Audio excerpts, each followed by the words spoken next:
కాంగ్రెస్ అంటేనే కేసులు, కాంగ్రెస్ అంటేనే లాఠీ చార్జీలు, కాంగ్రెస్ అంటేనే జైళ్ళు అనేది మరొకసారి నిరూపించుకుంది వాళ్ళ కాంగ్రెస్ ప్రభుత్వం, దాని నాయకుడు రాహుల్ గాంధీ కూడా. ఇంకా దుర్మార్గం ఏంటంటే దీంట్లో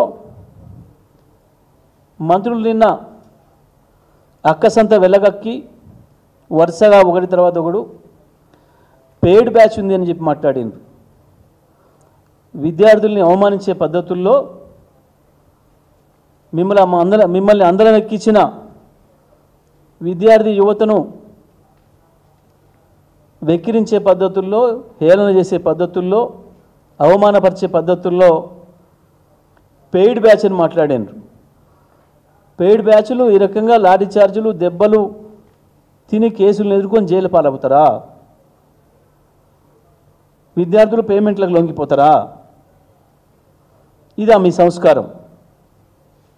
ముఖ్యమంత్రి మంత్రుల సంస్కారం గిదా? విద్యార్థుల గురించి మాట్లాడేటప్పుడు, విద్యార్థుల గురించి ప్రస్తావించేటప్పుడు మీరు మాట్లాడే మాటలు గివే. నిజమే, పెయిడ్ బ్యాచ్ ఎవరు? మీరు.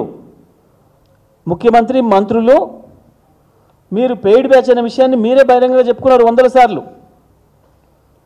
రేవంత్ రెడ్డి పిసిసి పదవి మొదలైంది పేమెంట్తోనే వచ్చింది అనే విషయాన్ని మీ దాంట్లో ఉన్న ఎమ్మెల్యేలే మాట్లాడినారు ఆనాడు.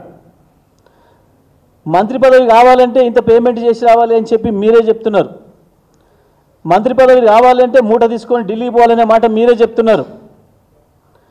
పేమెంట్లు ఇచ్చి సీట్లు తెచ్చుకున్నది మీరు, పేమెంట్లు ఇచ్చి మంత్రి పదవులు తెచ్చుకున్నది మీరు. మళ్ళీ ప్రజలకి ఇవ్వాల్సి వస్తే పేమెంట్ తీసుకొని ఇస్తున్నది మీరు. పనిచేసిన కాంట్రాక్టర్లకు పైసలు ఇవ్వాల్సి వస్తే పేమెంట్ తీసుకొని పనిచేస్తున్నది మీరు. పేమెంట్ ఇచ్చి తెచ్చుకోవడం, పేమెంట్ తీసుకొని ఇవ్వడం అనేది మీకు మాత్రమే అలవాటు. పేమెంట్ మీద ఏదైనా పేటెంట్ ఉంది అంటే అది మీకు మాత్రమే ఉంది, కాంగ్రెస్ పార్టీకి మాత్రమే ఉంది, కాంగ్రెస్ పార్టీ ముఖ్యమంత్రికి, మంత్రులకు మాత్రమే ఉంది తప్ప పేమెంట్ మీద పేటెంట్ మీది మాత్రమే తప్ప విద్యార్థులది కాదు. సమాజ గమనంలో, సమాజ మార్పులో, సమాజంలో వస్తున్న దుర్మార్గమైన పోకడలను వ్యతిరేకించడంలో విద్యార్థి లోకం ఎప్పుడు కూడా ముందే ఉంది, త్యాగాలకు ఎప్పుడు కూడా ముందే ఉంది.